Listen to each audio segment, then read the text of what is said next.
Putin కోరిన కోరిక Bharat, Brazil, China ఈ ముగ్గురు కలిసి ఉక్రెయిన్ అమెరికా శాంతి అదే ఉక్రెయిన్ రష్యాల మధ్యన యుద్ధానికి శాంతియుత పరిష్కారం కనుగొనాలని కోరడం.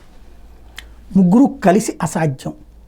చైనా మాట అమెరికా విందు, బ్రెజిల్ మాట చైనా విందు, ఇది రష్యా విందు, ఇదే అమెరికా యూరప్ దేశాలు అంగీకరించవు.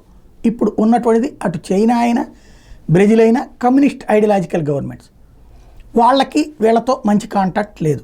అదే భారత్కు వచ్చేటప్పటికి ఇద్దరితోనూ మంచి కాంటాక్ట్ ఉంది, అటు అమెరికా టీంతో ఇటు రష్యా టీంతో. కాబట్టి ఏమైనా చేయగలగాలంటే మోడీ వల్లనే సాధ్యం, మోడీ ఇనిషియేటివ్ తీసుకుంటేనే సాధ్యం.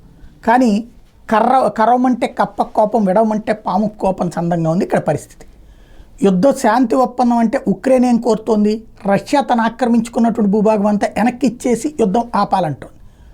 అదే సందర్భంలో తన జోలికి రావద్దంటుంది. అదే రష్యా ఉంటుంది, తను ఆల్రెడీ ఆక్రమించుకున్న భూభాగాలు తన చేతుల్లోనే ఉంటాయి. అదే సందర్భంలో ఉక్రెయిన్ మరొకసారి నాటోని తన దగ్గరికి రానివ్వకూడదు, నాటో దళాలను దూరంగానే ఉంచాలి, అందుకు ఒప్పుకుంటేనే యుద్ధం విరమిస్తానంటుంది. దీనికి మధ్య మార్గ పరిష్కారం ఏముంది? నరేంద్ర మోడీ శాంతి దూతగా అవతరించి ఇద్దరి మధ్యన సమన్వయం, శాంతి చర్చ జరిపిస్తారా చూడాలి.